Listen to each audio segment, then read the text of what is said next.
बिस्मिल्लाहिर्रहमानिर्रहीम। अस्सलामुअलैकुम। दिन भर की अहम 11 हेडलाइंस न्यूज़ के साथ मैं हूँ सबा मुनीर। वज़ीर ख़जाना ने कहा है कि स्टेट बैंक मादर पिदर आज़ाद नहीं होगा, हुकूमत का कंट्रोल रहेगा। कौमी असम्बली की कायमा कमेटी ख़जाना का फैज़ुल्लाह कमोका की ज़ेर सदारत इजलास हुआ। वज़ीर ख़जाना शौकत तरीन ने कमेटी को स्टेट बैंक तरमीमी बिल पर ब्रीफिंग देते हुए कहा कि स्टेट बैंक पर हुकूमत पाकिस्तान का कंट्रोल बरकरार रहेगा। हुकूमत बोर्ड ऑफ डायरेक्टर्स के नाम नामजद करेगी। बोर्ड अरकान के तकर्रुर की मंजूरी का इख्तियार भी हुकूमत के पास होगा। Chief justice Islamabad high court justice Athar Minallah ने केस की समाअत के दौरान रिमार्क्स दिए कि रियासत का माइंड सेट आवाम की खिदमत करना है ही नहीं, जबकि बातें सब बड़ी बड़ी करते हैं, लेकिन लगता है सीडीए और वफाकी हुकूमत भी बेबस है। इस्लामाबाद हाई कोर्ट में E11 झुग्गियों से मुतल्लिक सीडीए की कार्रवाई के खिलाफ केस की समाअत हुई, जिसमें अदालत ने सीडीए को हुक्म दिया कि झुग्गियों वालों की ख्वाहिश के मुताबिक सर्दियों में जगह खाली ना कराई जाए। पाकिस्तान मुस्लिम लीग नून के सदर शहबाज शरीफ ने कहा है कि हुकूमत के वादे पूरे नहीं होते और दावे ख़त्म नहीं होते। शहबाज शरीफ ने ट्वीट करते हुए कहा कि किसान यूरिया खाद की तलाश में मारे फिर रहे हैं और ब्लैक मार्केट में महंगे दामों खरीदने पर मजबूर हैं। मुस्लिम लीग नून के सदर शहबाज शरीफ का कहना है कि हुकूमती दावों के बावजूद गुज़िश्ता कई हफ्तों से यूरिया का बहरान बरकरार है। जमात इस्लामी ने सिंध हुकूमत की धरना मौखर करने की दरख्वास्त मुस्तरद कर दी। काले बल्दियाती कानून के खिलाफ धरने के 10वें रोज़ सूबाई वज़ीर बल्दियात नासिर हुसैन शाह, एडमिनिस्ट्रेटर कराची मुर्तज़ा वहाब, वकार महदी पर मुश्तमिल पीपल्स पार्टी और सिंध हुकूमत का वफ़द सिंध असम्बली के बाहर धरने में मुज़ाकरात के लिए पहुँचा। मुज़ाकरात में अमीर जमात इस्लामी कराची हाफिज़ Naimur Rahman, public and committee के सदर सैफुद्दीन एडवोकेट, रुकन सिंध असम्बली सैयद अब्दुल रशीद और दीगर रहनुमाओं ने शिरकत की। हाफिज़ नईमुर रहमान ने गुफ्तगू करते हुए कहा कि हम पीपल्स पार्टी और सिंध हुकूमत की पूरी टीम का खैर मकदम करते हैं। हाफिज़ नईमुर रहमान ने शुरा से पूछा कि क्या पीपल्स पार्टी की यकीन दहानी के बाद धरना ख़त्म कर दिया जाए। शुरा ने तमाम मुतालिबात की मंजूरी तक धरना ख़त्म करने से इनकार कर दिया, जिस पर हाफिज़ नईमुर रहमान ने स्टेज से तेज़ हो जिदोजहद तेज़ हो के नारे लगवाए। वज़ीर आज़म इमरान खान के मशीर कौमी सलामती डॉक्टर वहीद यूसुफ ने कहा है कि जब तक हम कर्जे लेते रहेंगे हमारी खारजा पॉलिसी आज़ाद नहीं हो सकती। मशीर कौमी सलामती डॉक्टर वहीद यूसुफ ने एतराफ़ किया कि हमारी खारजा पॉलिसी अमरीका के असर से आज़ाद नहीं है। शायद ही कोई मुल्क हो जिसकी खारजा पॉलिसी मुकम्मल तौर पर आज़ाद हो। उनका कहना था कि हमें अपने अखराजात पूरे करने के लिए बाहर से कर्जे लेने पड़ते हैं, जिसकी वजह से मुआशी खुदमुख्तारी पर समझौता करना पड़ता है।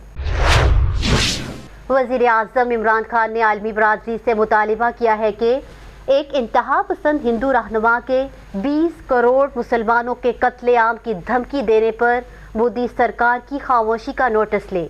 समाजी राब्ता की वेबसाइट ट्विटर पर वज़ीर आज़म इमरान खान ने अपने ट्वीट में मोदी सरकार से मुसलमानों समेत अक़लियतों पर बढ़ते हुए मुज़ालिम और कत्लेआम की धमकियों पर तशवीश का इजहार करते हुए आलमी बरादरी से नोटिस लेने का मुतालिबा कर दिया।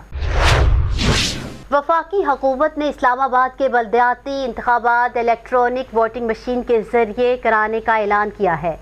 इस्लामाबाद में प्रेस कॉन्फ्रेंस करते हुए वज़ीर science and technology Shibli Faraz ने कहा है कि EVM के मामले पर चीफ इलेक्शन कमिश्नर और दीगर मेंबरान से मुलाकातें हुई।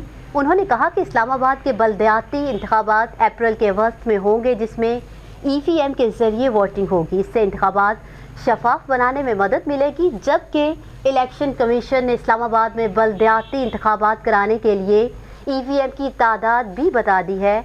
अगले हफ्ते इलेक्शन कमीशन को मखसूस तादाद में EVM फराहम कर देंगे।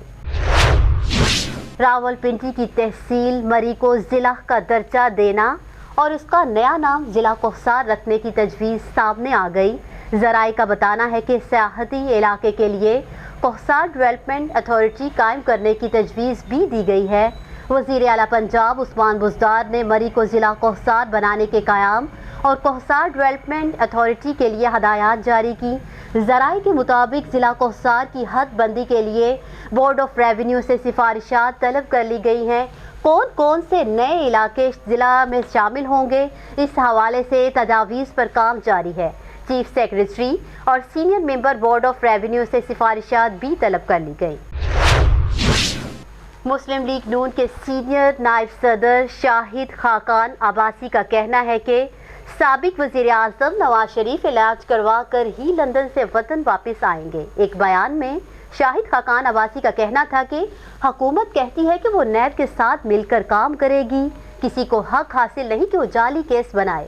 سانحہ مری پر گفتگو کرتے ہوئے شاہد خاقان عباسی کا کہنا تھا کہ نواز شریف نے 1.5 ارب کی مشینری مری کو دی تھی، آج کوئی ذمہ داری لینے کے لیے تیار ہی نہیں ہے۔ شاہد خاقان عباسی کا کہنا تھا کہ عمران خان، عثمان بزدار، شیخ رشید اور فواد چوہدری نے لواحقین سے ہمدردی کا ایک لفظ تک نہیں کہا۔ اب عوام کا کام ہے کہ ان حکمرانوں کو ٹرک کی بتی کے پیچھے لگا دے۔ ایڈمنسٹریٹر کراچی مرتضی وہاب نے شہر میں کورونا کے بڑھتے کیسز کے پیش نظر شہریوں کو سخت فیصلوں سے خبردار کر دیا۔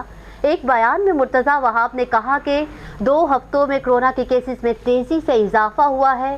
انہوں نے کہا کہ حکومت حالات کا جائزہ لے رہی ہے، شہری ویکسینیشن کرائیں اور SOPs پر عمل کریں۔ اگر شہری چاہتے ہیں کہ سخت فیصلے نہ ہوں تو حکومت کا ساتھ دیں۔ قومی ٹیم کے سابق کپتان آل راؤنڈر شعیب ملک نے لاہور کے پوش علاقے میں ذاتی ریسٹورنٹ کھول لیا۔ شعیب ملک کے ریسٹورنٹ دی رائس باؤل کی افتتاحی تقریب گزشتہ روز ہوئی، جس میں معروف گلوکار عاطف اسلم، کپتان بابر اعظم، کرکٹر حسن علی، امام الحق، وہاب ریاض اور سابق کوچ وقار یونس سمیت دیگر نے شرکت کی۔ یہ تھی اب تک کی 11 ہیڈ لائنز۔ باخبر رہنے کے لیے دیکھتے رہیے BBC 11 ہیڈ لائنز نیوز۔